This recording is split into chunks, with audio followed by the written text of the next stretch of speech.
there's no chance that there are going to be trains coming at this time. Well, welcome to Reefton. Just outside the old railway station here. Doesn't look like it's been used for some time. And just down here is what looks like a big coal facility with lots of, it's just big mounds of coal down there. Huge mounds of coal. So I'd say that's most likely locally sourced. So yeah, the old disused railway station of Reefton.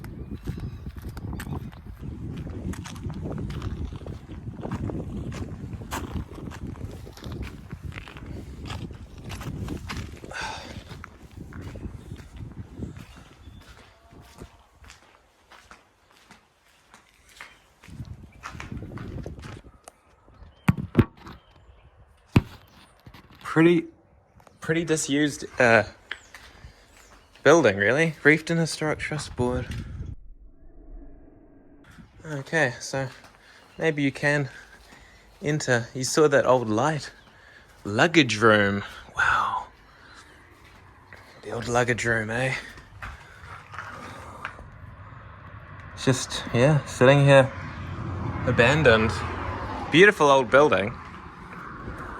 But ultimately, still checking for trains, even though I know that there's no chance that there are going to be trains coming in. Yeah, just a beautiful old building, real relic. Steam trains probably used to pull in there. But yeah, not a whole lot happening here. Anyway, we will continue our journey that way. Well, 14 kilometres out of Greymouth, I thought, wow, I've got to check out the old Brunner mine. This is the site of New Zealand's worst workplace disaster.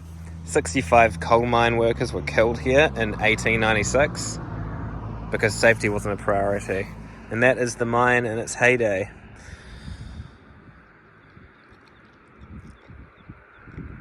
Yeah. So, we go into the mine thinking of the families and victims affected by this horrible disaster in 1895, over 100 years ago. So there's a viaduct down here that overlooks the Grey River. Head northeast on State Highway 7 towards Stillwater Road. Okay, thinks we're still driving. So yeah, I thought I may as well pay homage to this, because when else am I going to be flying through State Highway 6 or State Highway 7? There's a mine down there too, but it doesn't look open. I thought, look, may as well while I'm here. Anyway, I'll catch you down at the river's edge. So again, we are crossing a live train track to look at an old train track that is disused. This is the old carts that they used here on the west coast. Far out. Check this thing out, huge. Not a chance I can move it.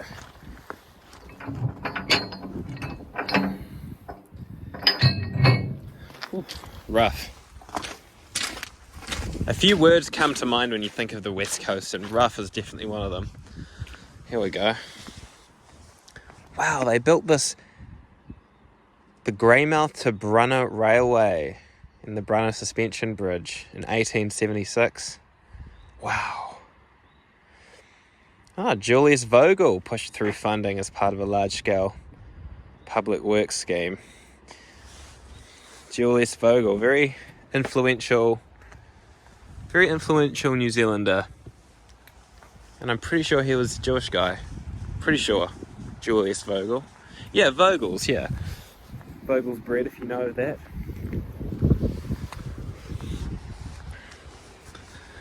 Wow. Huge. Alright, well, before we run out of daylight, we'll check out the we'll check out the Grey River. I just realised something. Greymouth is called Grey Mouth because it's the mouth of the Grey River. I guess I can see why it's called the Grey River now, with that grey sand down there.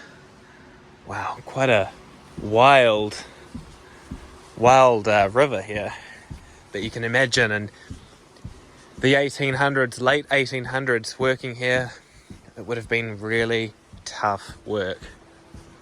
You can only imagine the hardships that these people would have faced coming into winter, even spring. Be very harsh. Building this bridge would have been very hard. Mining every day for coal in the coal pits. It's tough work. Wow.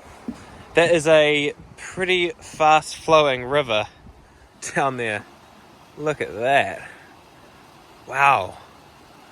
See that undercurrent? I mean, yeah, that's some pretty serious stuff right there. We don't really get that north of the country.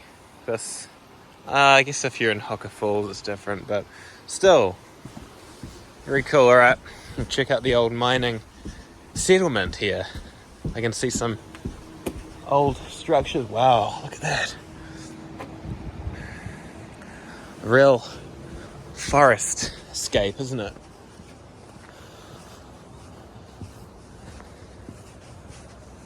Ooh, bit of an eerie, bit of an eerie feeling, especially knowing that there was a terrible tragedy here. My thoughts still go out to the people affected by that. Wow, what a spot.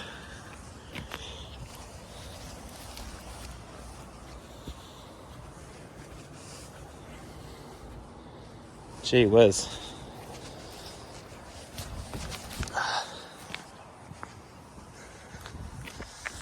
We'll go up to the memorial here and then I'll probably make tracks because I am a hungry buffalo. I'm a hungry bear because, yeah, last time I ate was on the ferry. Had a burger. Oh yeah, there's a man up there with a cheese cutter. With a cheese cutter hat, I mean to say.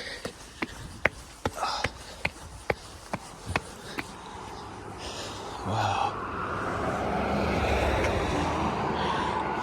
The Brunner mine disaster occurred on this side at approximately 9:30 a.m. on Thursday the 26th of March, 1896.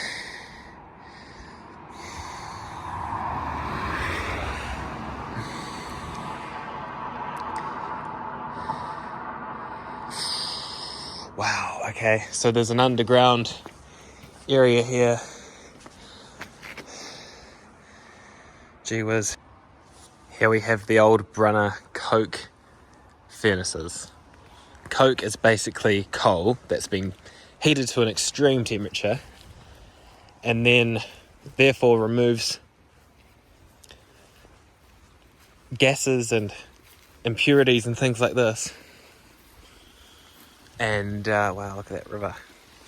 And yeah, then they remove it and it gives an instant heat that you can make metal and things like that from, I believe.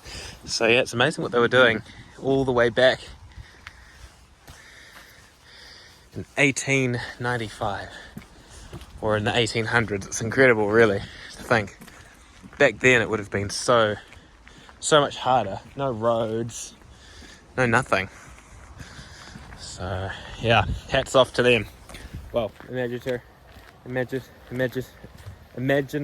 hat. Anyway, I'm tired. It's been a big day. Wellington to the west coast in one day. I mean, that's just crazy, isn't it? I don't recommend it, honestly. I don't recommend it, that is. Anyway. Alright, onwards and upwards, I suppose. If I'd known it was going to be such a sad story to the Brunner mine, I probably wouldn't have stopped here. But, oh well, I paid respects and thought of the old timers. you know.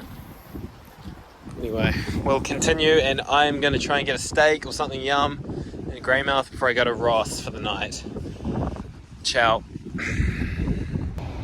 Well, we're here at the southern breakwater of Greymouth.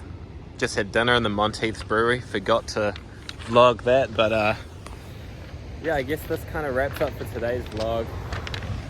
I'm pretty tired, and I decided to come out here just to have a look, but it's pretty wild out here. Cool, well, I hope you enjoyed the Inter-Islander, the driving, and everything. Check out this World War II pillbox battery. This was built in the case of foreigners coming here, looking out into the horizon. Only that none of the Japanese ships made it here, because the US... You have arrived. Alright. Quite a unique experience. You've got wild sea on that side, and a river mouth, or the grey mouth. The Grey River mouth. It's a tongue twister, actually. On that side, coupled with wild sea. I mean, imagine going out here in a boat. Like, how? How would that even be possible? I just can't imagine such things. But yeah, we're really out here, dude. Far out. Check that out. It's rough. Huge waves, man. We'll just have a quick nosy here. Far out. I mean, look at that. That's huge surf. Oh my goodness me. I mean, that is just crazy. The West Coast is just phenomenal power of waves, isn't it? Far out. Let's check out this side. It's just crazy. Yeah, do not enter. I just don't know how. I just do not know, for the life of me, how you'd manage to launch a boat from here, because there's actually a boat ramp just down there. How would you go about that? That's clearly an old boat ramp. Maybe during high tide. Gosh, there's even sand here, sure. Yeah. It's just, yeah, this is crazy. I reckon there's definitely been quite a few drownings out here. Spooky. Spooky, actually, to be honest. Oh, look at that. It's a light. In the case of in a windsock. In the case of a large ship running aground, I suppose. Or like ships coming into the port.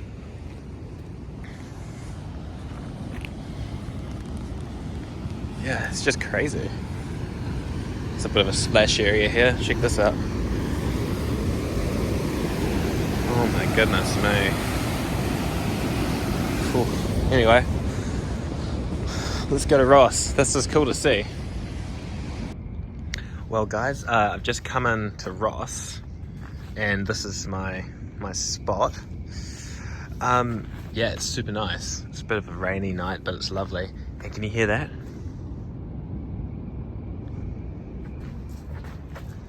You can't see it, but the beach is literally like...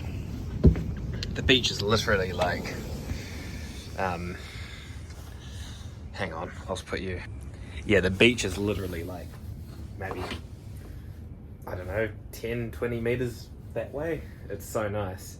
But yeah, I'll show you the cabin. So yeah, this is the Ross Holiday Park, and it's Sue and Andy that run it. Husband and wife team, they're great. I just met Andy. Milk, coffee, everything that you could want. Perfect for couples. It's so cozy. And yeah, so this is one of the units, the standalone unit. It's like bush outside. You can't really see anything. I should probably show you tomorrow, but I kind of want to upload this vlog tonight. So, oh, that was. There you go. Nice kitchen, bathroom. But yeah, literally, I just got in. I think I'm gonna have a bath. There's a bathroom here. But yeah, I'm gonna get my stuff in, and yeah, real nice. Happy with this place. It's great. Well, we're in a section of mountain and bush that is between the Franz Josef Glacier up the road about 18 kilometers, and Fox Glacier, which is up the hill that way about 10 kilometers. So it's pretty remote, there's no reception. And yeah, I just decided to pull over and enjoy the view. It's very, very beautiful, just even on the side of the road here. But it's definitely part of a majestic part of the forest. Even here, tall foothills you'd call, because Mount Cook is literally up there, shrouded in the cloud. Mount Cook, Aoraki, being the highest mountain in the country. I think it's about 18,000 feet. Correct me if I'm wrong, but I think it's about that. Anyway, I'm gonna have a little walk around, and yeah. And in true West Coast fashion, it's clouded over. I can't see further than about a kilometer into the distance. And yeah, we're coming into Fox Glacier Village. So yeah, we'll show you guys that. Here we are at Fox Glacier. Fox Glacier Village. Not as big as Franz Josef, but still sizable. Got your Heartland hotels in there. I would like to put the feet up, my feet up that is, but I must keep going because, yeah. Okay. Well, I'm here at Ship Creek, just about 20 k's north of Haast, before the road turns inland through the Haast Pass, going into Otago. But you can see me, as you can see behind me here, that is the Tasman, there's the Tasman Sea, and can you see the boat out there? Anyway, I thought I'd end this vlog, this massive vlog, traversing the whole South Island. Check that out. Sea is meeting the fresh water right there. It's like a convergence zone. Anyway, I thought I'd just talk about this creek here that actually goes inland quite some way. This creek is called Ship Creek because a piece of ship's hull was found here in this creek in 1895, and they believe it's a part of a ship that sunk off the coast of Australia. So yeah, it's pretty interesting. And that ship's hull floated all the way across the sea, all the way across the Tasman to here. Yeah. And another interesting feature about the West Coast is that all of the river, all of the freshwater streams, apart from the glacial rivers, tend to have this kind of, and you get this in the North Island too, you kind of get this tinge, this sort of brown or tea-like tinge to the water, and they believe that's because of the foliage that the West Coast has, like the manuka and stuff like that, the manuka trees and the flax, and they have these tannins that dye the water that colour. So it's not polluted, it's just natural sort of dye. But yeah, check this out, the Tasman Sea. So yeah, I thought I'd just wrap up the vlog here. It's been a bit quick. Wow, look at that. It's been a little bit quick, this vlog, really. I haven't you know, taken too much time with anything. But yeah, I thought I'd end on this dramatic coastline. It's pretty spectacular. I mean, geez. Whoa. Yeah, I'm trying to get a good angle here. Just looking down the coast.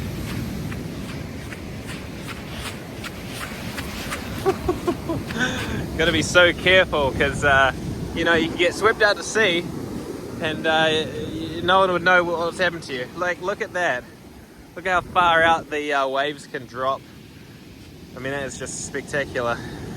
You've really got to be here. Maybe I can just run in real quick here and look down the coast. Oh, anyway. Yeah. Okay, I'll head inland now before I get myself into trouble in the surf.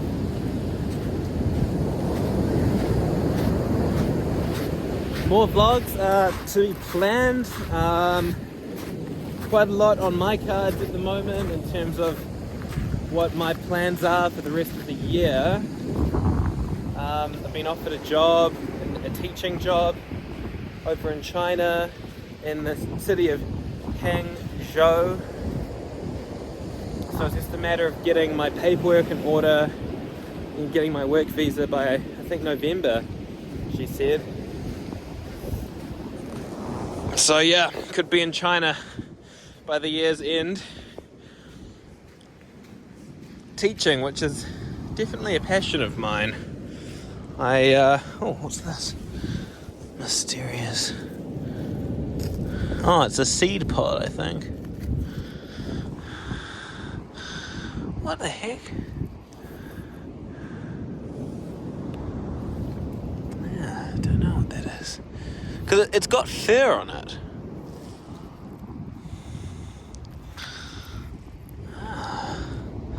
Don't know. It's like some sort of a flipper from something. I saw a dead seal up the coast. That was kind of sobering.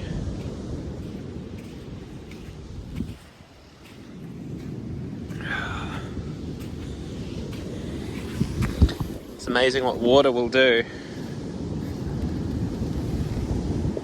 to timber, to wood, to raw timber. Wow. I can see why so much wood carving goes on around here. Anyway, hope you enjoyed the footage. And yeah, I'll catch you on the next one.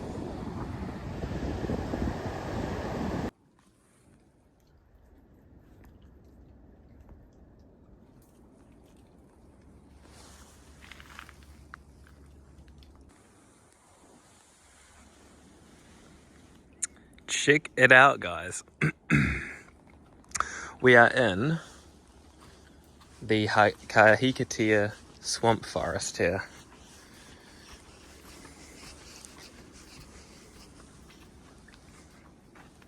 Pretty neat. You can hear the surf, probably about a kilometer that way. And yeah, it's a very relaxing walkway. Really nice. I've been in the car all day, and to come here is very nice indeed. So yeah, if you were trying to get anywhere in here, you wouldn't get very far, because I'd say it's actually pretty deep in there. But yeah, these big old Kahikatea trees that once lined the country, actually.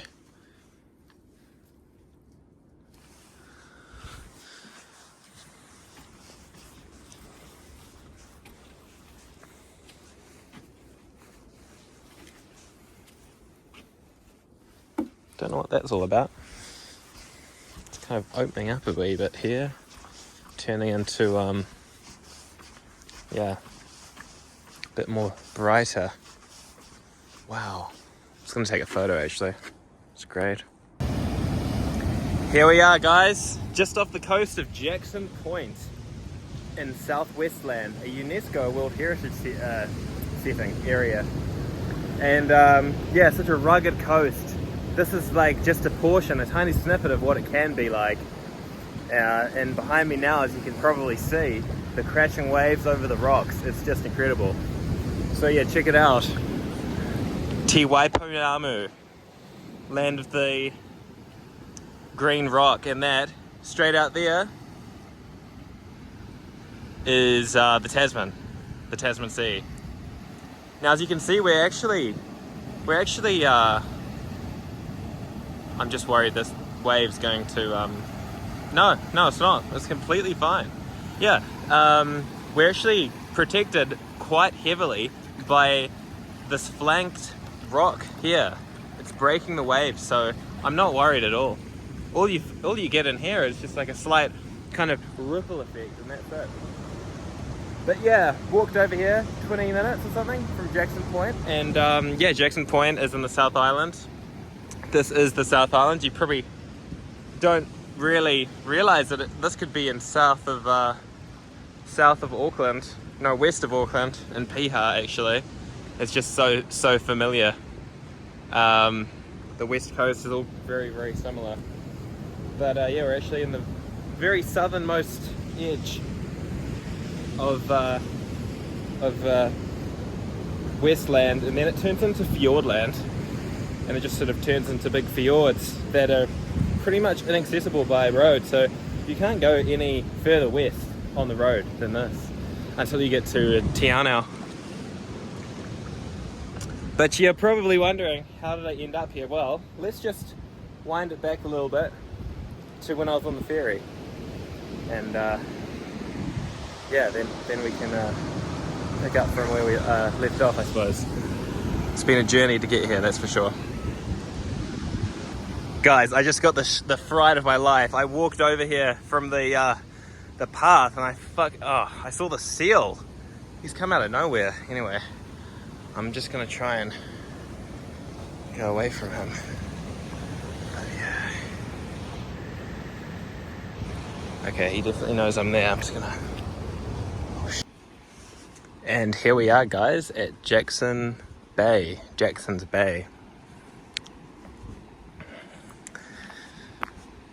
There was quite a big storm this morning, so that's still sort of clearing up there, you can see. But yeah, it's very beautiful looking up toward the north of the coast. And yeah, the Cray Pot Cafe is just there. Just had some really nice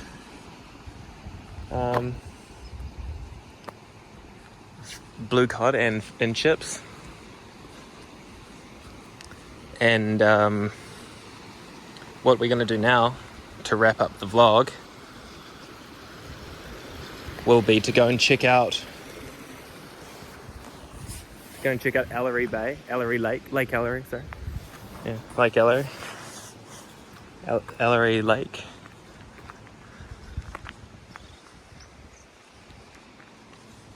And yes, have a look around there.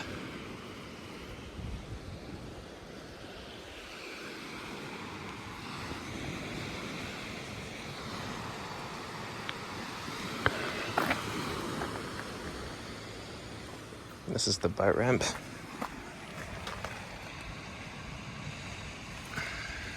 Blue cod is what I had.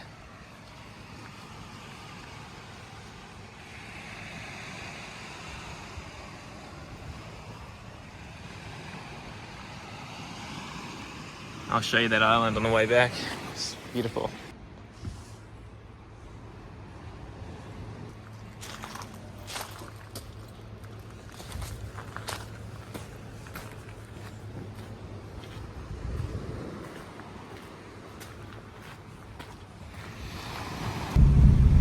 Quite a rugged coast here that can actually be likened to places such as Kaikoura on the east coast of the country.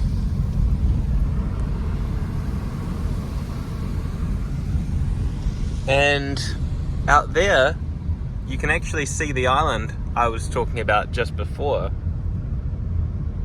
Way out in the distance. We'll be closer to that soon. But for now we're heading toward Lake Ellery. Now, I've come across a little airfield here at Neil's Beach, which is just down the coast, or up the coast more, from where we just were.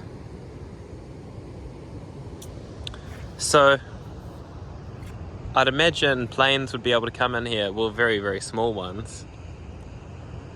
In the limited amount of flying that I've done, I can only picture a plane no more than honestly, at this point I'm thinking STOL aircraft, which stands for short takeoff and landing planes with big wheels and really like turbocharged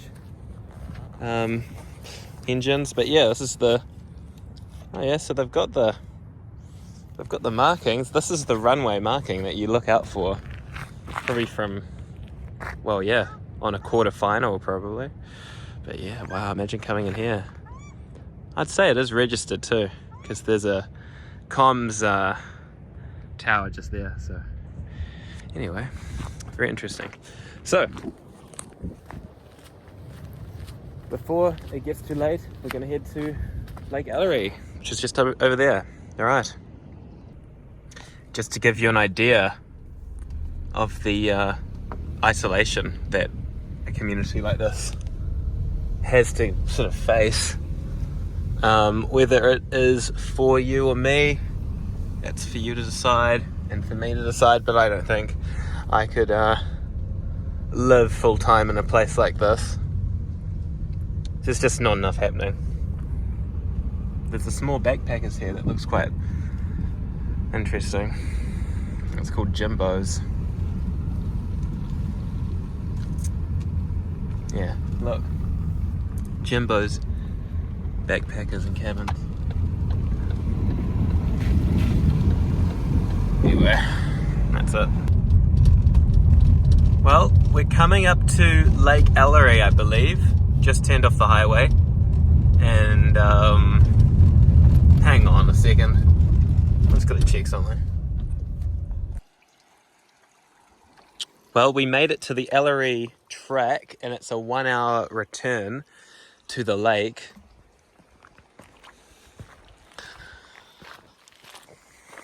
This is Ellery Creek.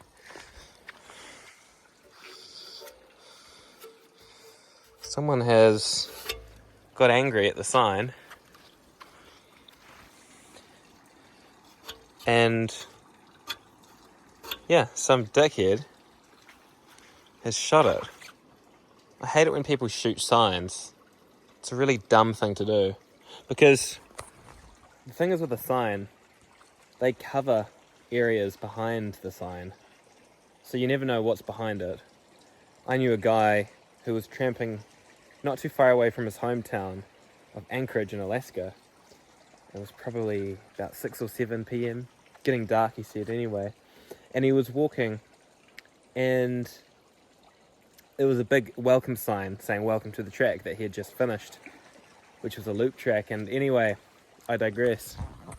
Some hunters shot the sign and shrapnel ended up wounding him, and he was out cold, and the hunters actually took him to the hospital.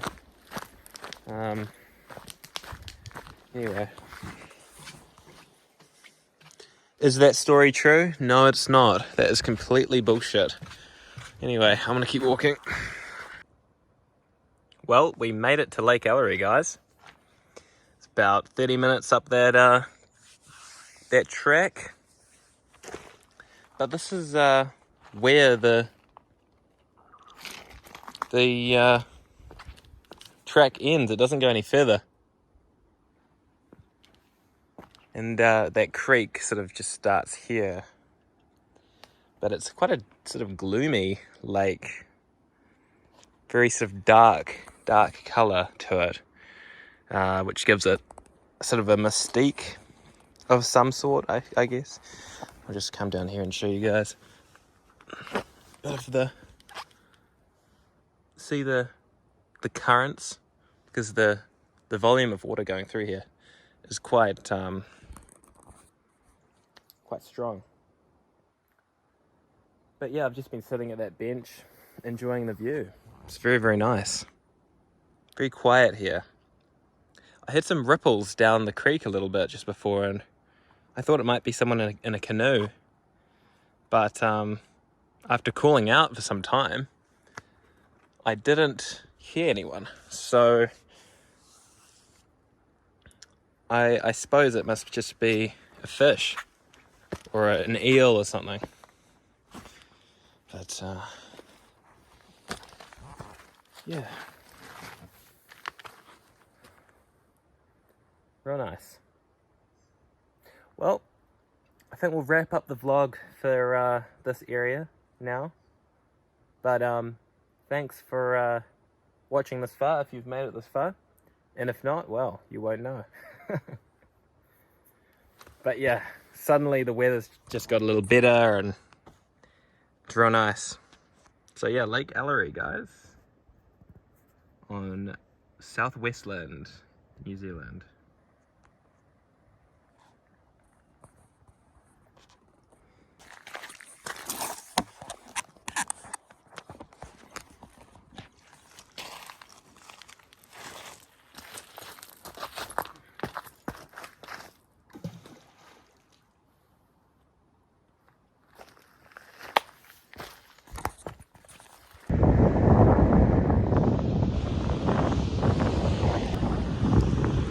Well, welcome back to the coast.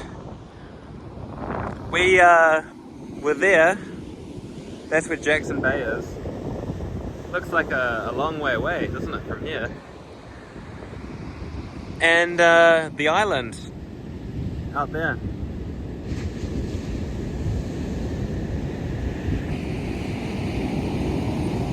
It's turned out to be a beautiful afternoon, actually.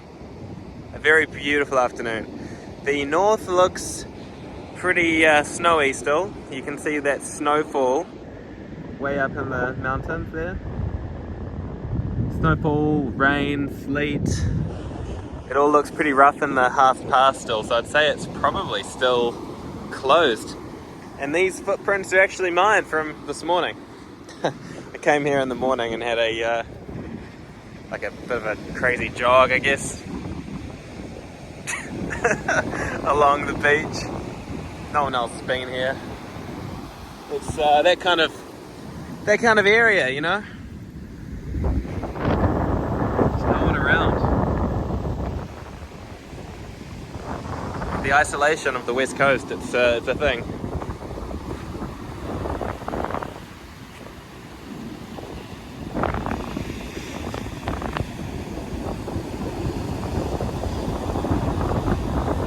But yeah, you can see it's very clear to the south, and then we're looking slightly more toward the north, and it's just, yeah, it's looking really rough there. But I thought I'd show you guys something before I wrap up today's vlog. This morning I found a piece of aluminium, a piece of metal just on the beach here. So I'll see if I can find it.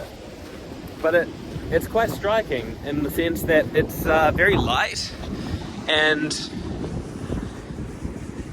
in lots of respects I feel like it's from a vessel of some description. A vessel, that being a plane, maybe? It's got some sort of blue paint on it, so it can't be the Malaysia Airlines fuselage at all. Well, it could be, I don't know. This is the thing. Yeah. Anyway, we'll try and find this piece of metal that I'm jerking on about. Where is it? It's a thing. I should have documented it, but I didn't have my phone. Didn't have my phone at the time. So, yeah. Wherever it may be.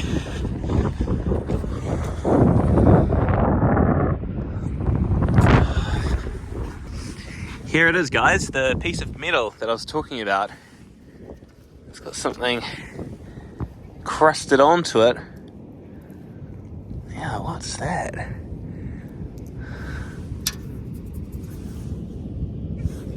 Sort of smell, I mean, that crusted that stuff crusted on, it indicates that there may have been some sort of heat involved. Because it smells quite sulfurous, so... But yeah, it's a battered piece, but...